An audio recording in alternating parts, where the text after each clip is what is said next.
Tal y de nueva cuenta, es todo un gusto estar con ustedes sumando una charla más a la biblioteca de mi oficina. Y en esta ocasión quiero tocar un tema histórico, eh, un tema que yo llevo siguiendo por muchos años, pero que he dejado un poquito en el olvido desde hace un tiempo, y el tener que dar esta charla esta noche, pues me ha motivado a reanudar ese esfuerzo de búsqueda dentro de eBay y de otros lugares para conseguir elementos que me faltan. Eh, eh, Como vieron ustedes en el título, esta noche voy a hablar de la invasión que hicieron los norteamericanos al puerto de Veracruz en el año de 1914. Eh, no sé si esta costumbre exista en otros países de Latinoamérica, pero en México hay un título que se le otorga vía decretos de congresos estatales a ciertas ciudades que han demostrado una peculiar valentía, o que han mostrado algún elemento patriótico significativo, eh, para otorgarles un título distintivo de heroico o heroica. Eh, En México existen 45 poblaciones entre ciudades pequeñas, medianas, grandes, entre las que no está ninguna de las principales del país, pero hay 45 ciudades que llevan dentro de su nombre oficial el apelativo de heroica. Existe un caso donde ese título se ha otorgado dos veces. Estoy hablando del pequeño poblado de Atlixco en Puebla. No me voy a detener en por qué es dos veces heroica. Y comparten los honores de tener el mismo número de títulos la ciudad de Puebla y el puerto de Veracruz. Y estamos hablando de cuatro veces. Al puerto de Veracruz, el nombre oficial es la cuatro veces heroica ciudad y puerto de Veracruz. Eh, esos laureles o esas distinciones eh, los ha obtenido Veracruz en la historia mexicana a, a pulso, valentía, eh, luchando siempre en desventaja. Y no me voy a detener en los cuatro, simplemente les voy a decir que la primera vez que se le otorga el título de heroico o heroica a Veracruz fue cuando por fin se logra expulsar a los últimos españoles que habían bloqueado casi por 5 años el puerto tras la consumación de la independencia. Eh, el segundo título de heroico se obtiene en una mal llamada Guerra de los Pasteles, que se libró a consecuencia de un embargo, de un bloqueo que hicieron los franceses en el año de 1839, 1838, 1839, por un conflicto en donde se sintieron agraviados los franceses por daños que según ellos se habían causado a sus ciudadanos, y ese bloqueo llevó a sangre, llegó a convertirse en una, no quiero llamarle batalla porque no llegó a tanto, pero sí llegó a las armas y curiosamente fue la mediación de los ingleses la que terminó finalmente con ese bloqueo. Obviamente los ingleses estaban más interesados en reanudar el comercio que en cualquier otra cosa. La tercera vez que el puerto es designado como heroico fue obviamente con la invasión francesa, cuando las tropas del emperador Napoleón III llegaron al puerto junto con tropas españolas. De hecho, los españoles llegaron primero y también de ingleses. Esa inclusive, si ustedes la buscan, hay una charla que Yamil dio en su momento hablando justamente sobre este caso y sobre esa triple alianza que, que fue el preámbulo de lo que fue la invasión e intervención francesa de todo México. Y finalmente, la cuarta ocasión en que se le otorga a Veracruz esa distinción de heroico fue en 1914 cuando, consecuencia de un bloqueo americano, es tomado por la fuerza el puerto de Veracruz. Y aquí vemos esta postal fotográfica que pues a los mexicanos nos duele mucho el ver la bandera americana siendo izada en el puerto. Entonces, esta noche voy a hablar precisamente sobre la intervención norteamericana de Veracruz en 1914, que duró de abril 21 a noviembre 23. Estamos viendo en pantalla una postal en donde si leemos la parte superior de esa postal, es básicamente donde la Marina norteamericana le entrega el control de la ciudad al ejército americano. Eh, voy a darles el beneficio de la duda, el hecho de que se haya escogido haber hecho este cambio de mandos y haber hecho esta ceremonia militar en el puerto un día 5 de mayo, en este caso mayo 5 de 1914. Saben todos ustedes que el 5 de mayo para nosotros es una fecha sagrada, es la fecha de la batalla de Puebla que pues todos nosotros sabemos lo que significa para un pueblo mexicano haber derrotado en ese momento al ejército invasor, que en esa era el más poderoso del mundo, y estoy hablando de los franceses en el año de 1862. Pero bueno, voy a darles el beneficio de la duda de que se haya tratado de una coincidencia, de que este desfile que estamos viendo en esta fotografía coloreada se haya hecho el 5 de mayo de 1914.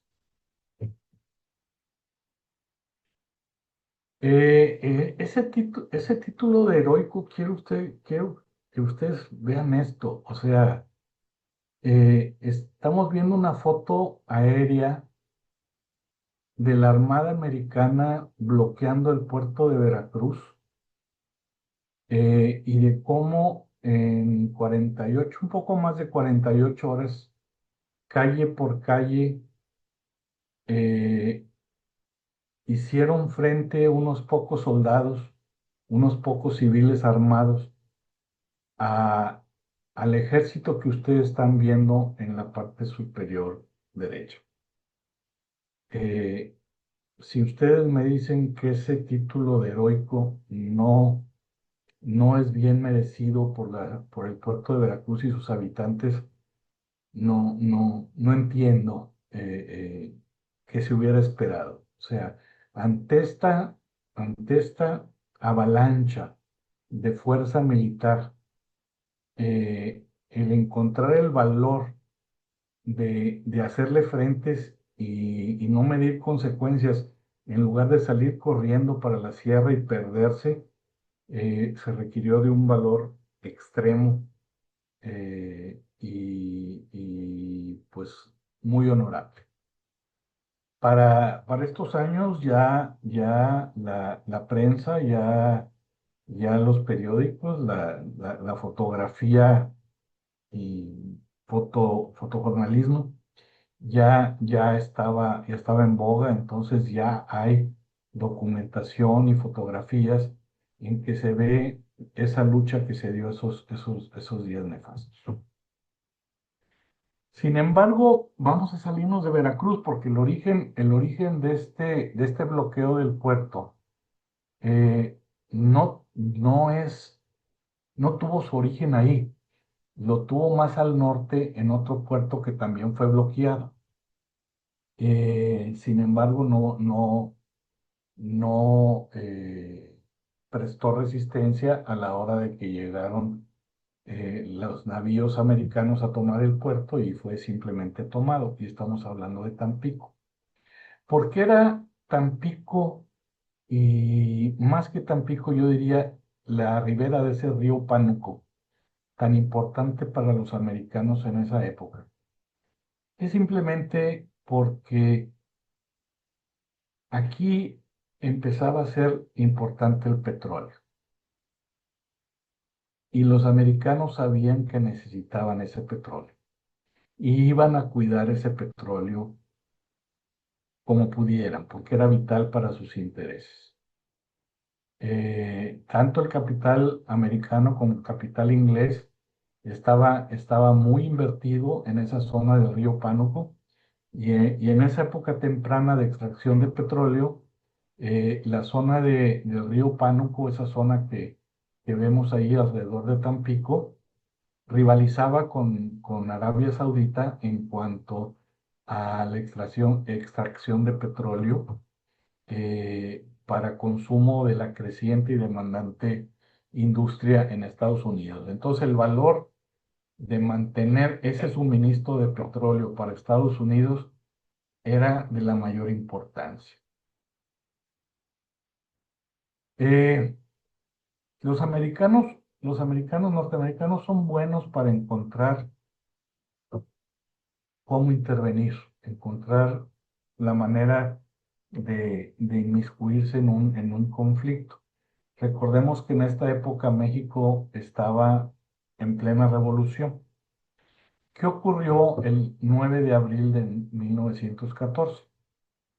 Estados Unidos tenía a esta cañonera navegando por el río Pánuco, vigilando los intereses de los estadounidenses y de los ingleses, resguardando que ese suministro de petróleo no se viera afectado por las luchas internas que la Revolución Mexicana estaba trayendo consigo. Eh, esta postal, si ustedes pueden verlo ahí, en la parte de arriba habla de refugiados americanos siendo evacuados de México. Eso no es algo raro, inclusive al día de hoy ustedes saben que los países generalmente que tienen intereses en otro lado dan instrucciones a sus embajadas de evacuar a familiares y a personal no esencial de embajadas y consulados de un país en donde haya un conflicto. México indiscutiblemente estaba viviendo un conflicto serio. Entonces, esta cañonera, este Dolphin, estaba velando por esos intereses y atendiendo estas necesidades de los americanos que querían abandonar el país. ¿Qué pasó la noche de abril 9 de 1914? Pasó un incidente que en otras circunstancias hubiera sido de menor importancia, pero que los americanos utilizaron como excusa para hacer esta intervención. Y eso viene del hecho de que estamos viendo en la pantalla al usurpador, al presidente Victoriano Huerta, quien asesorado por el entonces embajador de Estados Unidos en México, Henry Lane Wilson, eh, orquestó la caída del gobierno de Francisco I. Madero, eh, y, y que lo llevó a ser finalmente asesinado en una ley fuga que nadie engañó y que detonó la parte sangrienta de la Revolución Mexicana.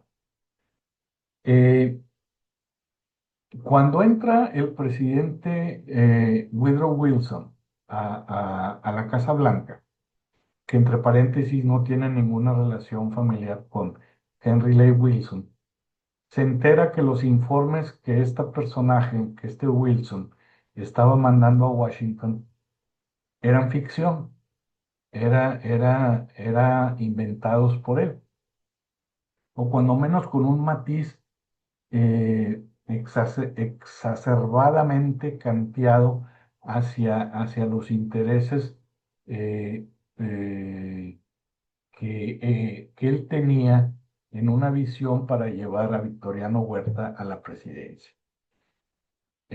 Esto, por supuesto, Woodrow Wilson era un demócrata, Henry Lee Wilson trabajó para un presidente republicano.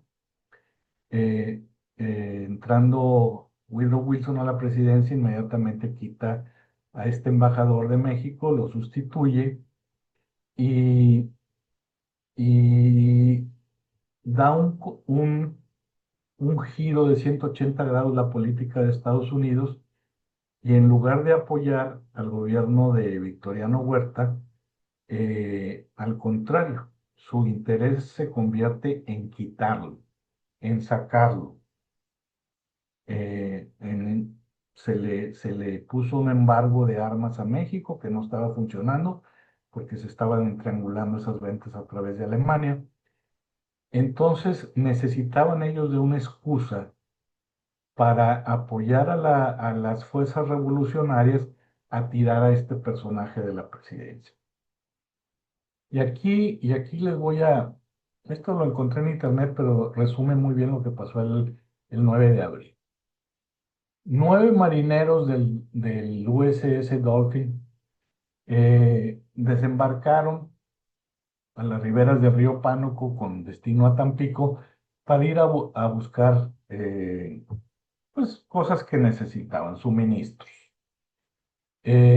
Tuvieron la mala fortuna de que se encontraron a una patrulla de federales, de soldados del Ejército Federal, que los confundieron con revolucionarios. Ahí es es un nivel de estupidez enorme de este pelotón el haber confundido a marineros norteamericanos con soldados revolucionarios, y simplemente los aprendieron y se los llevaron a la comisaría en Tampico, donde inmediatamente fueron liberados. O sea, les pidieron una disculpa y se pueden ir. O sea, estuvieron brevemente detenidos. Sin embargo, el almirante Henry Mayo, que era el encargado de mantener ese orden de, por parte de los intereses norteamericanos en el suministro de ese petróleo en el Golfo de México, demandó para reparar ese insulto que se había hecho por haber detenido a estos marineros, ciertas condiciones, y la principal fue la de que la bandera americana fuera izada en Tampico y se le hiciera un saludo de 21 cañonazos. Quien le tocó ver mi charla de Haití puede recordar que esto ocurrió también en Haití cuando intervinieron los alemanes. Era una práctica que obviamente dentro de las élites militares era una condición incumplible. El izar una bandera extranjera y saludarla con 21 cañonazos. Al rehusarse el gobierno de Huerta a cumplir esa demanda de ese saludo, el presidente Wilson acude al Congreso para pedir permiso para intervenir en México y el Congreso se lo aprueba el día 22. Cosa curiosa porque se lo aprueban el 22 de abril, sin embargo, los primeros soldados desembarcaron en Veracruz el 21, un día antes de haber tenido esta aprobación. Ese abril 21-23 de 1914 eh, va a quedar plasmado en fotografías, en imágenes de toda naturaleza. Aquí vemos una postal fotográfica donde vemos a los marinos descansando antes de desembarcar a tomar el puerto. Ahí vemos lo que eran las lanchas cargadas de soldados dirigiéndose, pasando enfrente del fuerte de San Juan de Ulúa y vemos en la parte de arriba soldados ya en tierra. Aquí vemos un mapa de Veracruz y lo que se siguió. Este fue el desembarco original del USS Chester. Desembarcaron aquí y se dirigieron directamente a la escuela naval y pensaron que iba a ser, junto con un bombardeo, suficiente como para tomar ese puerto. No lo fue. Y aquí vemos donde marineros de otros navíos desembarcaron y empezaron a tomar calle por calle el puerto, encontrando resistencia por parte tanto del ejército mexicano que se encontraba en el puerto resguardándolo, como de civiles que se armaron para tratar de resistir pues este tsunami que tenían enfrente. Este edificio que tenemos aquí es la aduana, aquí está el edificio de correos, poste. Aquí vemos cómo se fueron directamente a proteger la central eléctrica, las fuerzas norteamericanas. Aquí vemos la estación de trenes y vemos, no me voy a tener demasiado en lo que siguió, pero esto estamos hablando de un poco más de 48 horas de lucha para finalmente hacerse del mundo.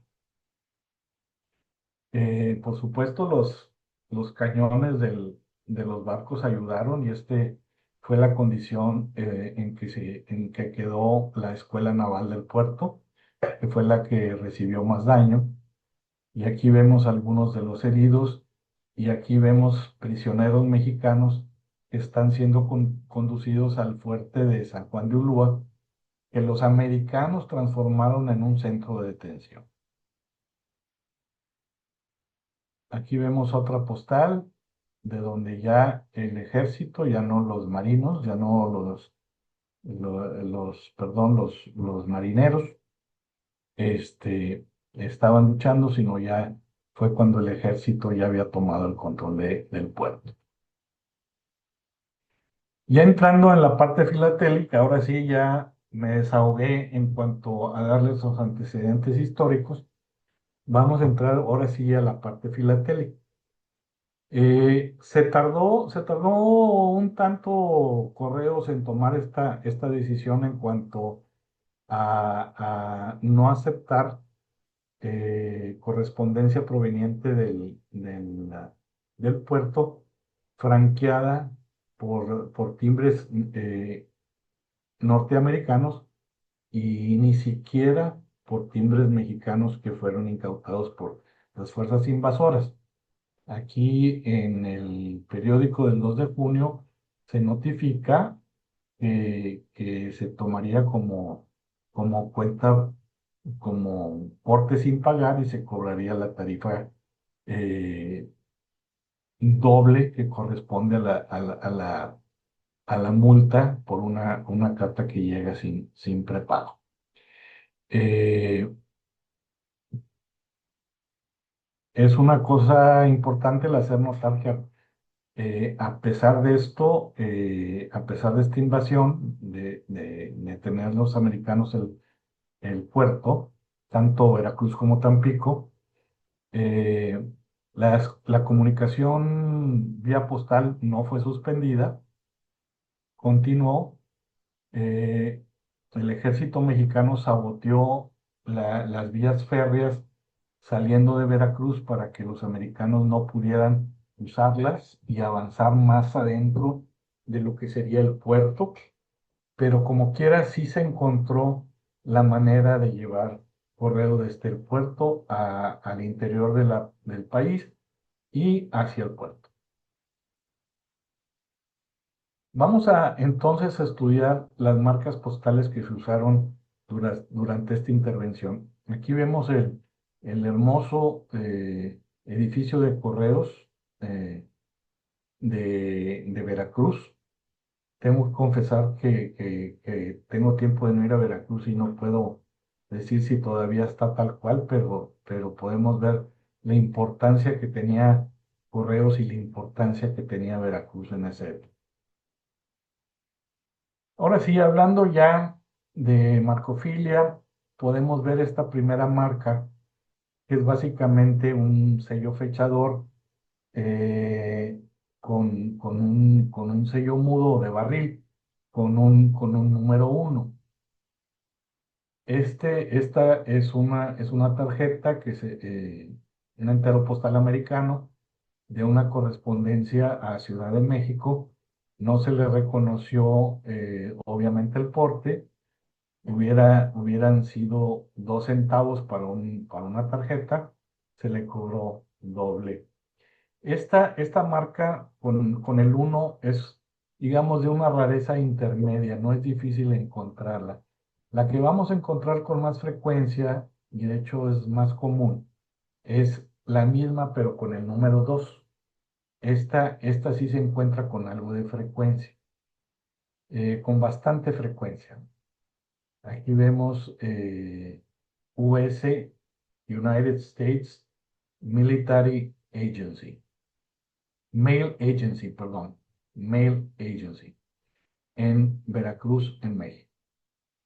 Eh, ya para entonces, para julio 24, supongo que ya se les habían acabado los timbres complementarios para pagar la falta de porte y ahí estaban usando ya estampillas comunes y corrientes para pagar el porte en Ciudad de México al arribo. Y la tasa normal era 5 centavos, aquí se pagó 10 centavos, que era la doble. Aquí está la marca de la tarifa complementaria requerida. Les hablaba que la correspondencia estuvo abierta en ambos sentidos y en un principio la correspondencia que llegaba a Veracruz, supongo que por protocolos militares, era colocada en cuarentena. Esto se hizo solamente al principio. Entonces, la rareza de encontrar este sello de esta carta que venía de Ciudad de México hacia Veracruz, se mantuvo prácticamente un mes en cuarentena antes de ser entregada a quien iba dirigida en el puerto. Es una marca bastante difícil de encontrar, no imposible, porque se usó en un periodo bastante corto, simplemente al principio. Y aquí es donde entramos los filatelistas a hacer desorden. No desorden, pero vaya, a, a darle un elemento de filatélico a un hecho histórico que se estaba dando o a un vaya a tratar de tener algo que marcara una situación que estaba desarrollándose en ese momento en un frente, no de guerra, pero prácticamente sí de- tampoco combate, porque ya estaba bloqueado, simplemente de ocupación. Entonces, era tanta el requerimiento de gente que necesitaba o estaba pidiendo algún tipo de souvenir filatélico de esa ocupación que la Armada norteamericana se trajo de Long Island, de Nueva York, concretamente de este pueblo de Pachogue, eh, un cancelador con la bandera estadounidense que se veía más patriótico. Entonces, este tipo de cancelador es muy común, fue muy demandado por coleccionistas y tiene todo lo que es un tintes filatélicos. Entonces, a la hora que nos encontramos con una colección expuesta o a la hora que vemos esto exhibido en alguna colección de México y vemos esta banderita americana, ya sea con timbres mexicanos o con una mezcla de ambos, estamos viendo casi con toda seguridad algo que fue de naturaleza filatélica. Eh, eh, este bloqueo y dos derrotas muy importantes, que fue la de Torreón y de Zacatecas, finalmente hicieron caer el gobierno de Victoriano Huerta en mayo-junio del año de 1914. Y esto pues se reporta en Estados Unidos. El presidente Woodrow Wilson seguramente se sintió complacido porque nunca fue partidario de Victoriano Huerta, y cosa que resulta irónico porque Victoriano Huerta llegó a donde llegó con la ayuda del embajador americano en su momento. Pero bien, esa es la política y estas son las consecuencias. En septiembre 1 de 1914, ya con Huerta fuera del panorama político, la revolución triunfa, y es instalado un gobierno provisional que encabezaba Venustiano Carranza. Eso se oficializó el 1 de septiembre en Ciudad de México, día en que se dio el cambio de gobierno. Y aquí tengo la oportunidad de poderles mostrar un sobre echado justamente ese día de Veracruz a México. Trataron de cubrir ambos portes. Obviamente en México no se los aceptaron. Se volvió a utilizar un timbre común y corriente para pagar la doble tarifa. Y esta es una marca del cartero y donde fue liquidado ese porte al ser recibido. Aquí empezaron ya las negociaciones entre el gobierno de Venustiano Carranza con el gobierno de Wilson.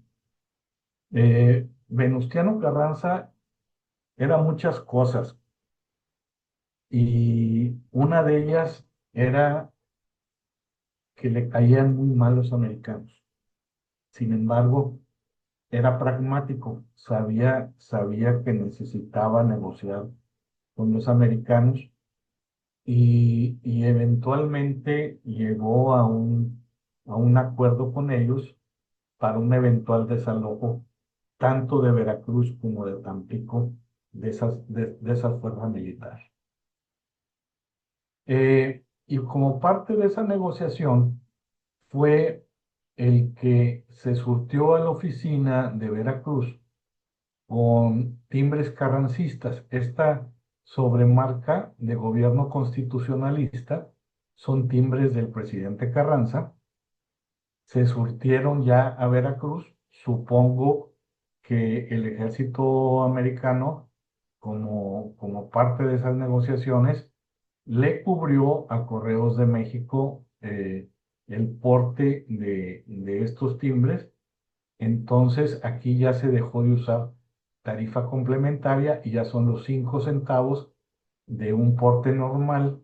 Sin embargo, como podemos ver, todavía se siguieron usando y estamos hablando de noviembre y a los últimos días de la ocupación, estamos viendo todavía la marca americana, ahora sí siendo usada y reconocida por el gobierno de México. Otra marca muy rara es esta para correspondencia registrada que llegó muy tarde. Esta ya llegó a mediados de octubre a Veracruz y los americanos se retiraron el 21 de noviembre, entonces son muy pocas las piezas que se conocen llevando esta marca de registrar. De hecho, la fecha de esta pieza es una semana antes de la retirada norteamericana de Veracruz. Nos vamos a encontrar con otras marcas inusuales. Por ejemplo, esta marca es una marca de recepción, received, que se usaba para correspondencia que llegaba, no para correspondencia que salía. Sí se conocen piezas como la que estamos viendo, en la que fue utilizada para correspondencia de salida, y esta es una carta. Quiero creer que no es filatélica, está correctamente porteada, dirigida a La Habana, fechada el 15 de octubre y que lleva este sello erróneamente aplicado. Aquí vemos una carta alterada. Este nombre ahorita lo vamos a ver repetido, C.B. White, porque muchas de las creaciones filatélicas que sobreviven en día son de él. Fue un fotógrafo muy famoso. Y ahorita vamos a ver algo de su obra. Y aparte de ser fotógrafo, era filatelista. Entonces aquí vemos donde él le dirige una carta a su esposa, la señora White, dirigida a su domicilio en Ciudad de México. Esta carta volvió a Veracruz, en donde se le puso un marbete, un sunburst de registrado, y se trató de hacer pasar como registrado con la cancelación de correo registrado que se tenía en septiembre, no la que vimos, la cuadrada que vimos anteriormente, con una leyenda aquí que nadie cree, que dice que no lleva timbres porque no había en la oficina, cosa que es pura mentira. Esta parte inferior de esta cubierta es una total invención de C.B. White, y es una carta alterada. Sin embargo, pues es un ejemplo de esta marca que genuinamente existió para correspondencia registrada. Esta otra marca cuadrada, Veracruz, México, se utilizaba para sellar las piezas registradas. Es el equivalente americano al sunburst, a los marbetes esos que vimos ahorita. Este, este marbete con el águila, el equivalente norteamericano era este sello. Eh, Esta es otra creación, sobre todo con timbres mexicanos, aplicados totalmente fraudulentamente o con ánimo de crear una fantasía. Fue otra carta también a C.B. White en Ciudad de México, que fue regresada a Veracruz, en donde posteriormente se le agregó este elemento. Y Charles B. White era un fotógrafo profesional, que es inclusive al día de hoy muy famoso por sus postales y sus fotografías costumbristas sobre el México de esa década. Hay libros que documentan la obra de él. Son bellísimas las fotografías que él tomó tanto rurales, de campo, de todo tipo de actividades del México de esa época, aparte de lo que le daba a ganar, que eran las fotos que él tomaba para la prensa y los periódicos, que eran las que le daban de comer. Esto lo hacía por gusto. Pero en fin, en cuestión de su actividad filatélica es copiosa. Aquí vemos otra donde tenemos otra que creó él, donde se le está regresando a él esta carta en Ciudad de México, un claim eh, totalmente fabricada, otros tipos de canceladores que no se usaron comúnmente para correspondencia ni entrante ni saliente. Inclusive se dio hasta el gusto de hacer este bisectado con medio timbre mexicano y medio timbre americano. El hombre era muy creativo. Entonces, esas fantasías de C.D. White eh, son bellísimas y, y podemos criticarlo de que son creaciones filatélicas, pero son bonitas y nos dejan ejemplos muy bellos que perduran hasta estos días. Aquí me voy a ir para atrás y voy a entrar a la segunda parte de esta conferencia. Y quiero entrar a esta parte de la conferencia con esta caricatura que fue publicada en un principio de la intervención, en donde la prensa manipuladora, obviamente, y yo no soy ningún fan de Victoriano Huerta, pero aquí se le pone a él eh, disparándole a la bandera americana, golpeando al presidente Wilson, matando a los simpatizantes de Villa, de los revolucionarios, oprimiendo a los intereses internacionales, en fin, haciéndolo ver como el villano más grande de Estados Unidos en contra de Estados Unidos en México. Y esto lo traigo a colación porque ahora vamos a ver los buques que participaron en ese bloqueo. Y me voy a ir alfabéticamente y por eso vamos a empezar con el USS Arkansas. Eh, esto es obra de C.B. White, casi estoy seguro, no lo puedo asegurar, pero su condición de fotógrafo de prensa le ha de haber permitido acceso a todos estos navíos de los cuales logró obtener souvenirs para su colección que afortunadamente sobreviven hasta estos días. ¿Quién fue el USS Arkansas? Era un acorazado de la clase Dreadnought. Entra en servicio en 1912 y terminó sus días siendo hundido como parte de un ensayo nuclear en las Islas Bikini en el Pacífico en 1946.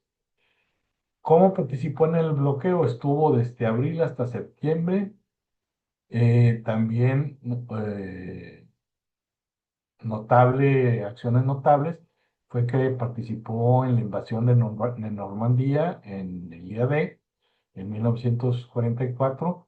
Luego fue transferido al Pacífico, donde también tomó parte en el ataque de Iwo Jima en 1945 y la batalla de Okinawa.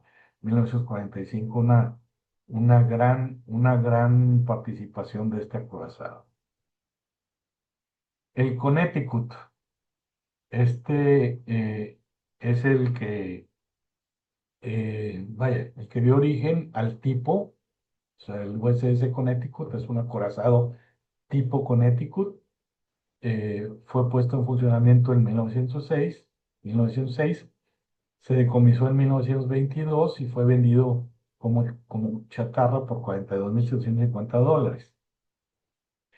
Estuvo en el bloqueo desde abril 22 hasta julio 2 y una notable participación que tuvo este buque fue que fue el buque insignia de la Armada de Estados Unidos en varias ocasiones entre 1907 y 1914. Este era el buque durante estos años de la Armada norteamericana.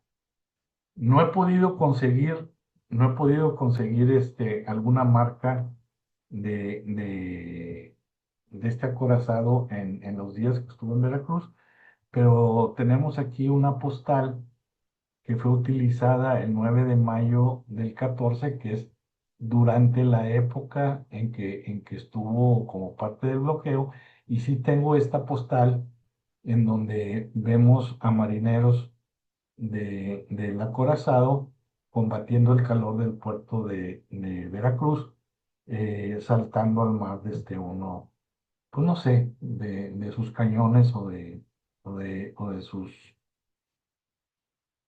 mástiles, sepa Dios de lo que fue.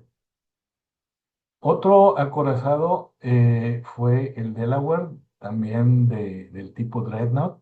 Este entró en servicio en 1910, se decomisó en 1923, también se vendió como chatarra y este estuvo entrando y saliendo dentro de el periodo que duró el bloqueo.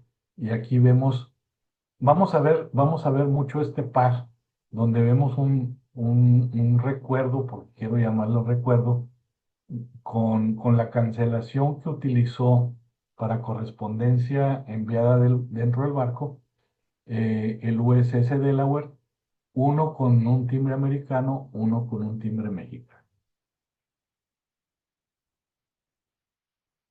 El Des Moines es un crucero tipo Denver, entró en funcionamiento en 1904, se decomisó en 1921, también fue vendido como chatarra en 1930.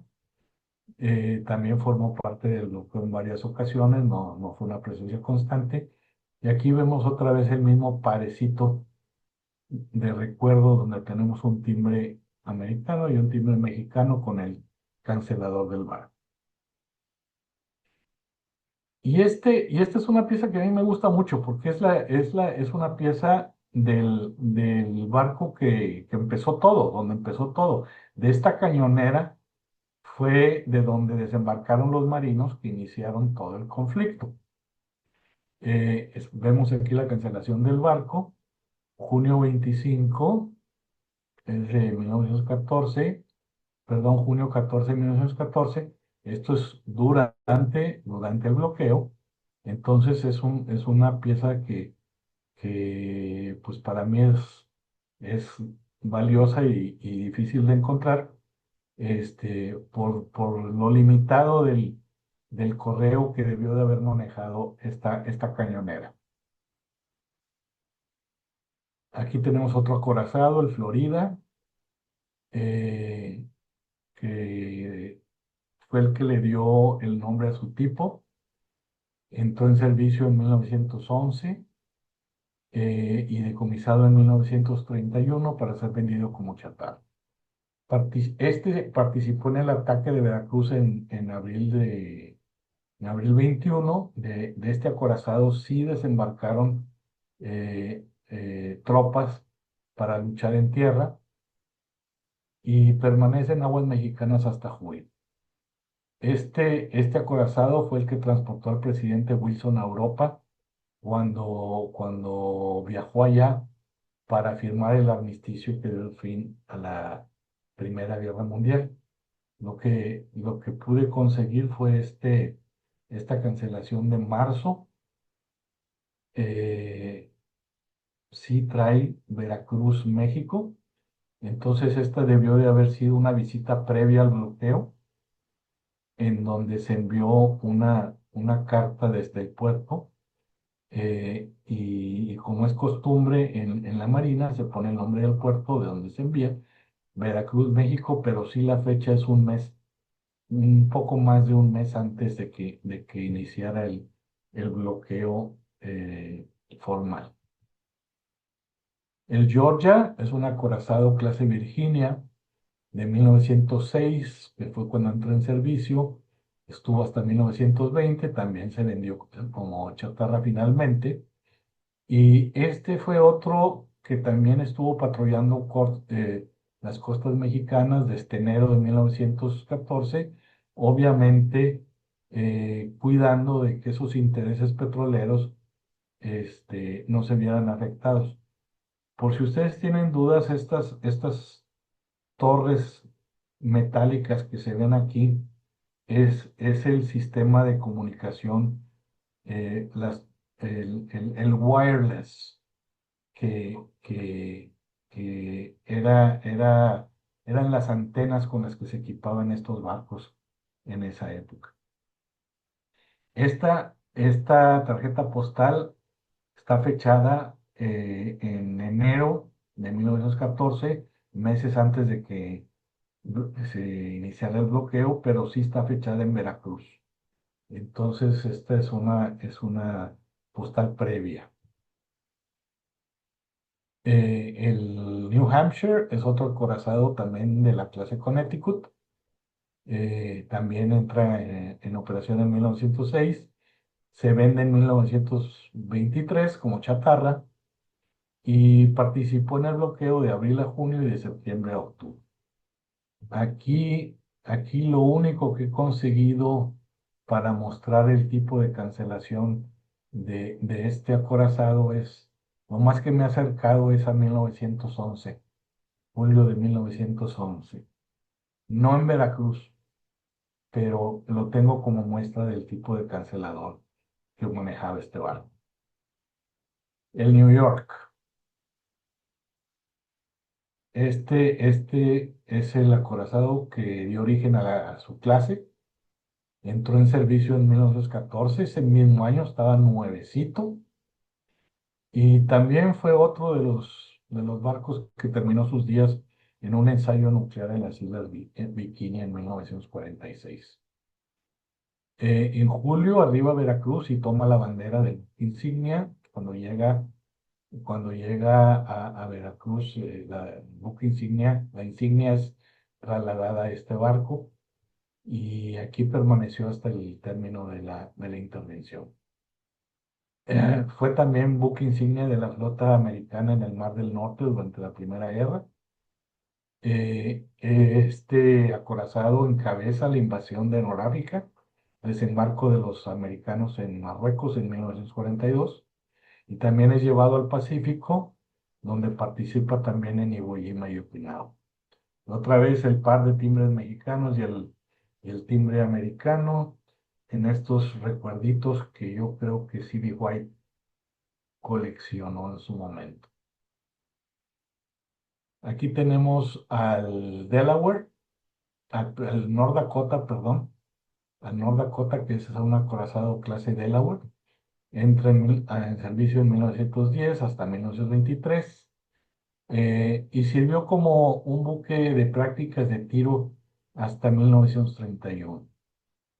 Llegó a Veracruz un poco después, ya cuando el puerto ya se había rendido, eh, y ahí permaneció hasta octubre. Aquí pude conseguir esta postal, afortunadamente sí trae la marca de Veracruz con el sello del barco, en mayo 11. Este es un crucero auxiliar que básicamente era para suministros. Se compró a un particular y se acondicionó para uso de la Armada. Entra en servicio en 1898 y fue decomisionado hasta 1923. Se vendió también a un particular. Este era un buque de servicio, entonces haber conseguido también una cancelación de este barco, pues no fue una tarea fácil. Y aquí vemos Veracruz, México. Eh, la fecha es marzo, o sea, este también estaba custodiando las costas mexicanas antes del bloqueo. El Salem era un crucero explorador. Eh, Entró en funcionamiento en 1908 hasta 1921. Se vendió en San Francisco como chatarra en 1930 y participó en el ataque de Veracruz en 1900, en abril 21. De aquí también desembarcaron soldados. Permaneció en aguas mexicanas hasta septiembre y aquí tenemos un ejemplo de junio 14 de 1914. Lástima que no se aprecia Veracruz completo, pero la fecha coincide. Este fue el buque hospital en donde se atendió a todos los marinos y a todos los que participaron en el combate en tierra en Veracruz. Fue adquirido a un particular y adaptado para la Armada en 1898 y funcionó como buque hospital hasta 1921. Se vendió como chatarra en 1930 y participó durante esta intervención atendiendo a marinos y soldados heridos y enfermos. Aquí tengo que decir también de que llegó a atender a algunos heridos mexicanos. eh, no solamente atendía a heridos americanos, sí llegó a atender a algunos heridos mexicanos también, no se les negó esa atención. Eh, el South Carolina, clase Dreadnought South Carolina, entra en servicio en 1908, termina sus días como chatarra en 1923 y este solamente estuvo de abril a mayo como parte del bloqueo. Aquí no es tan corto el tiempo que estuvo en aguas mexicanas que lo único que tengo es un sello del barco de 1913, más o menos aproximándose a la fecha, un año antes. Pero así debió de haberse visto el sello durante este mes que estuvo en aguas mexicanas. El Vermont, aquí tenemos también el otro par de souvenirs que quedaron con timbres mexicanos y americanos y muestras del sello. eh, Acorazado tipo Connecticut, entra en servicio en 1907, se retira en 1920 y pronto es hecho chatarra en 1923. Es otro de los barcos donde desembarcaron soldados en ese día, en abril 21, el primer día de la invasión. Permaneció en el puerto hasta el final. Este es un barco muy especial. De hecho, la Marina Americana eh, en la historia de este barco le otorgó 2 estrellas por servicios en batalla. Este era un buque de reparación y mantenimiento, era un buque taller, era un buque para atender daños ocasionados por batallas a otros navíos de la Armada. Entra en servicio en 1909, fue decomisado hasta 1946, se vende como chatarra en 1950 y como parte del bloqueo apoyó a los buques desde mayo hasta septiembre. Este barco estaba en Pearl Harbor el día del ataque japonés. Sobrevive al ataque en Pearl Harbor y a pesar de haber, de haber sido dañado por 2 torpedos japoneses, se dedicó a reparar al acorazado Oklahoma, lo que le valió, lo que le valió el ganarse una de estas estrellas, y durante la Segunda Guerra repararía además al South Dakota, creo que lo acabamos de ver, en 2 ocasiones al portaaviones Enterprise y a los cruceros Saratoga y Pensacola. O sea, una historia muy, pues muy interesante la que tuvo este USS Vestal. Y aquí tenemos ejemplos también con timbre mexicano y timbre americano de lo que era la cancelación que se usaba en este barco.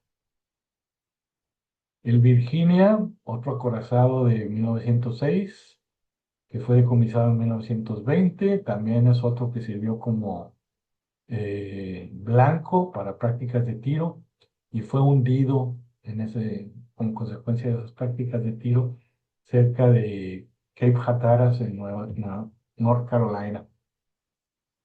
Desde febrero hasta enero de 1915 patrulló las costas mexicanas. Se quedó después del retiro de la Armada vigilando las costas mexicanas y vigilando esos intereses americanos de, de esas compañías petroleras, porque ese petróleo seguía siendo importante y en 1915 aún más, habiendo ya estallado la Primera Guerra Mundial. Aquí vemos el cancelador que se usó en Virginia, fechado Julio 5, Veracruz, México. El Wyoming, ya no los aburro más. Tenemos ahí el par, el mexicano y el americano. Y en los que estoy trabajando, estos barcos participaron también en el bloqueo. El que más me interesa es obviamente el Utah, es probablemente el más famoso de ellos, también el New Jersey. Eh, pero no he podido conseguir nada de esto. Ya tengo tiempo de que he dejado de andar buscando esto, pero todavía son 3, 6, 8 barcos que me faltan para completar ese registro de los canceladores utilizados por la Armada norteamericana que participó en este bloqueo. Y con esto espero no haberlos aburrido y les doy las gracias por su paciencia. Muchísimas gracias, Jaime. Interesante. Ok, pasamos a la parte de preguntas y comentarios. Por mientras surgen, ahí hay una pregunta. Ricardo, adelante. Gracias. Jaime, felicidades, excelente material como siempre, mano. Solo un par de comentarios.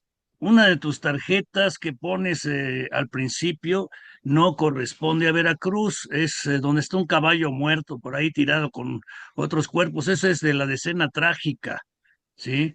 Ese es frente a Palacio Nacional cuando se hace la balacera ahí tratando de sacar al presidente Madero. Eso sí te lo garantizo. Y la otra cuestión como comentario importante para... Antes de que me digas la segunda, tengo que excusarme, aunque ya es muy tarde para quejarme con el que me vendió la postal, que en eBay yo la compré como Veracruz. Pero bueno, Ah, ok. sé que tú eres experto en el tema y pues la tendré que retirar de mi colección. Sí, es muy buena pieza para la decena trágica, pero no corresponde a Veracruz, ¿no? O sea, las mejores de Veracruz, de las batallas, son de Hatzel, de Walter Hatzel. Y ahí sí, yo tendría dudas. Yo he trabajado a Charles Waite desde hace, no sé, casi 40 años, y a Scott, que se estudian juntos. eh, Obviamente hay muchos errores en cuanto al manejo de los materiales de ambos porque eran socios.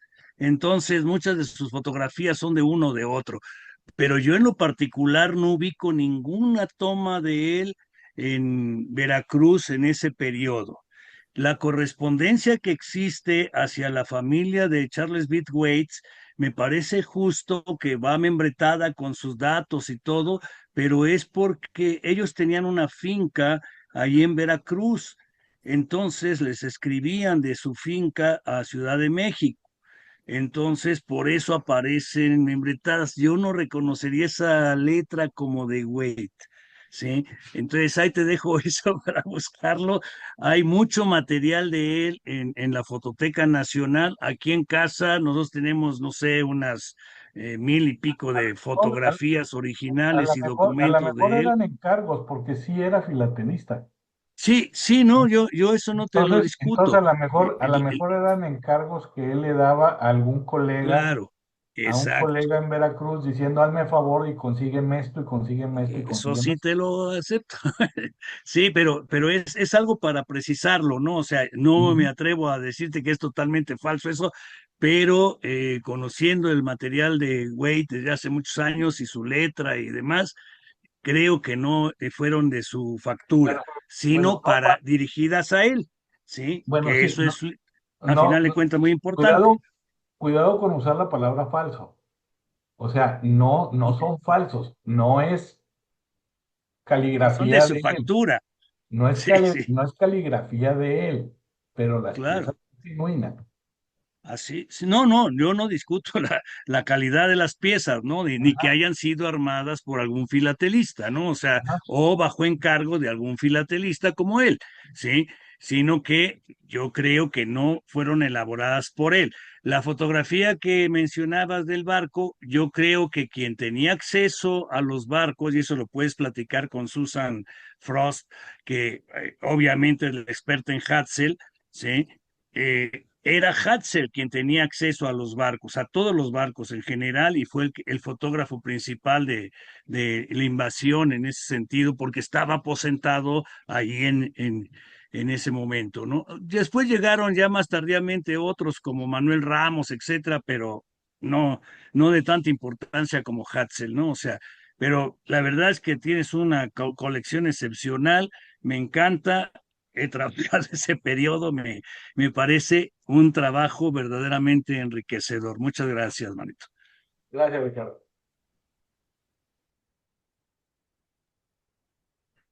¿Alguna otra pregunta o comentario? Jaime, lo que te quería consultar, algo que habías mencionado, ese cancelador de la banderita, que fue muy popular, ¿qué fue lo que dijiste? O sea, se pedía mucho en Estados Unidos que se usara ese Eso cancelador. lo trajeron para, supongo que para atender requerimientos de naturaleza filatélica, Ah, ya. porque se conoce hasta la oficina de donde la trajeron en Long Island. Ah, ya. Eh, eh, realmente los que se usaron por la administración postal estadounidense en Veracruz Ujú. es el que trae el uno y el 2. Sí. Entonces, probablemente se le dio trámite para satisfacer las necesidades de alguien que buscaba algún souvenir o tener algún recuerdo de la participación norteamericana en Veracruz. Cosa curiosa que no se dio en Tampico, pero sí en Mm, Veracruz. sí. De Tampico yo no he visto nada. Ujú. Ah, ya. Ok. Gracias.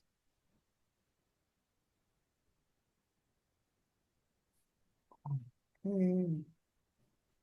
Ah, mira, Luis Fernando levantando la mano. Luis Fernando. Ah, ¿Es saludo o es pregunta, Luis no Fernando? sé. Nos vemos mañana. Ah, bueno. Felicidades, Jaime. Nos vemos mañana. Gracias. Ah, no. Jaime, viendo todas estas piezas y bueno, fue un periodo de varios meses. ¿Existe en México mucha literatura al respecto? Me refiero a la parte filatélica. Sí, pero el mejor libro que he leído de este incidente lo escribió el hijo de Dwight Eisenhower. Ujú, Se me escapa ahorita el nombre, creo que es David, no me acuerdo. ujú. También participó en la Marina, Sí, pero él se le conoce más como historiador y como escritor. sí. Y la reseña que él hace es extraordinaria. Entonces, el mejor libro al respecto que me ha tocado leer es de Eisenhower. Quisiera darte ahorita el nombre del libro, Ujú, pero si a alguien le interesa, nada más no es difícil recordar el apellido Eisenhower. ujú. Simplemente busquen Veracruz 1914 Eisenhower y debe de brotar el nombre de, de ese libro. Sí. Perfecto. Ok. Pero Eh, es interesante ver cómo el petróleo en el siglo XX ha sido, vaya, causante de muchos estragos y muchos conflictos. ujú, sí. Ok. Eh, Jaime, no miro manos en alto, así que nuevamente felicidades, muy interesante, muy informativa la charla. Aprendimos bastante hoy. Gracias por su paciencia. Gracias a ti. Muy Y, interesante, muy interesante. y el día de mañana.